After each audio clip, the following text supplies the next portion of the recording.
और इस वक्त की बड़ी खबर सामने आ रही है उत्तर प्रदेश के वाराणसी और आगरा से। दोनों जगह करणी सेना लगातार सक्रिय दिखाई दे रही है। वाराणसी में समाजवादी पार्टी के नेता के ऊपर हमला किया गया है, तो आगरा में रामजी लाल सुमन के ऊपर माफी का दबाव बनाया जा रहा है, जिसके चलते इलाका छावनी में तब्दील किया गया है।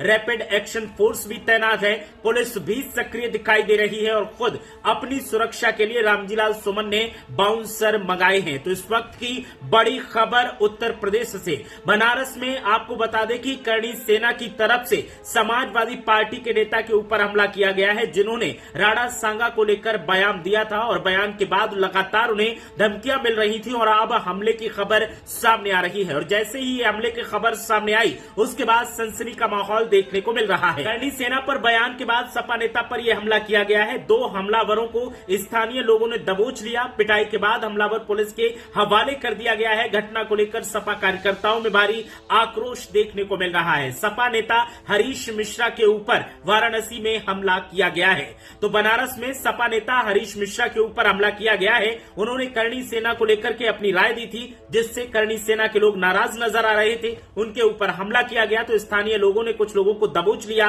और उन्हें पुलिस के हवाले कर दिया। बात की जाए आगरा की, तो आगरा में भी लगातार हलचल तेज दिखाई दे रही है। रामजी लाल सुमन से माफी मंगवाने पर करणी सेना के लोग अड़े हुए हैं और इसको लेकर के 1 किलोमीटर का इलाका छावनी में तब्दील कर दिया गया है। सवाल इस बात का है कि आखिर क्यों इस तरीके के हालात देखने को मिल रहे हैं। रामजी लाल सुमन के घर पर पहले भी हमला हो चुका है और आज जिस तरीके की स्थितियां दिखाई दे रही हैं, इन स्थितियों को लेकर भी अब सवाल खड़े होने लगे हैं। करणी सेना की तरफ से लगातार एक ही बात कही जा रही है कि रामजी लाल सुमन माफी मांगे। यहां पर प्रशासन की तरफ से सुरक्षा के पुख्ता इंतजाम किए गए हैं, लेकिन जिस तरीके की स्थितियां दिखाई दे रही हैं, उससे प्रशासन के माथे पर भी चिंता की लकीरें देखने को मिल रही हैं। आइए आपको बताते हैं कि ताजा हालात क्या हैं। करणी सेना के राष्ट्रीय अध्यक्ष राज शेखावत ने चेतावनी दी है कि अगर शाम 5 बजे तक सपा सांसद रामजी लाल सुमन के खिलाफ कार्रवाई नहीं की गई तो वे आगरा में उनके आवास तक मार्च करेंगे।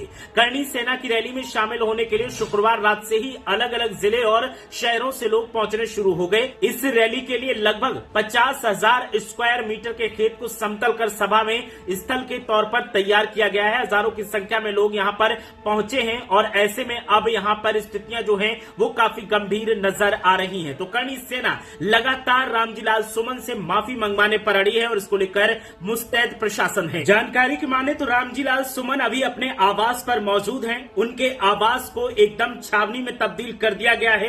प्रशासन के तमाम अधिकारी यहां पर तैनात किए गए हैं ताकि किसी भी तरीके की कोई अनहोनी न होने पाए। करणी सेना की तरफ से जिस तरीके की चेतावनियां जारी की गई हैं, उन चेतावनियों के बाद उत्तर प्रदेश की सियासत में उबाल देखने को मिल रहा है। समाजवादी पार्टी और बीजेपी आमने सामने है। धमकियां करणी सेना की तरफ से दी जा रही हैं, लेकिन निशाना सरकार पर साधा जा रहा है और समाजवादी पार्टी के नेताओं का साफ तौर पर कहना है कि सरकार के इशारे पर यह सब हो रहा है। सरकार इन सबको संरक्षित कर रही है और जिस तरीके का आलम देखने को मिल रहा है, आगरा में जिस तरीके की स्थिति देखने को मिल रही है, उसने कई सवाल खड़े कर दिए हैं। क्या वाकई उत्तर प्रदेश की सियासत में अब आगरा उत्तर प्रदेश की सियासत का एपिक सेंटर बनता जा रहा है? पहले संभल को लेकर जिस तरीके की स्थितियां थी, अब करणी सेना ने आगरा में उस तरीके की स्थितियां पैदा कर दी हैं और रामजी लाल सुमन को जिस तरीके से निशाना बनाया जा रहा है, उसने कई सवाल खड़े कर दिए हैं। इस वक्त की बड़ी खबर उत्तर प्रदेश की ताजनगरी आगरा से और काशी से। बनारस में समाजवादी पार्टी के नेता पर हमला किया गया है करणी सेना की तरफ से और आगरा में जिस तरीके की स्थितियां दिखाई दे रही हैं, उन स्थितियों ने भी कई सवाल खड़े कर दिए हैं और अब समाजवादी पार्टी सिर्फ एक ही बात बार बार बोल रही है कि अगर हमारे नेता के ऊपर किसी भी तरीके की आंच आई तो इसके लिए जिम्मेदार सरकार होगी।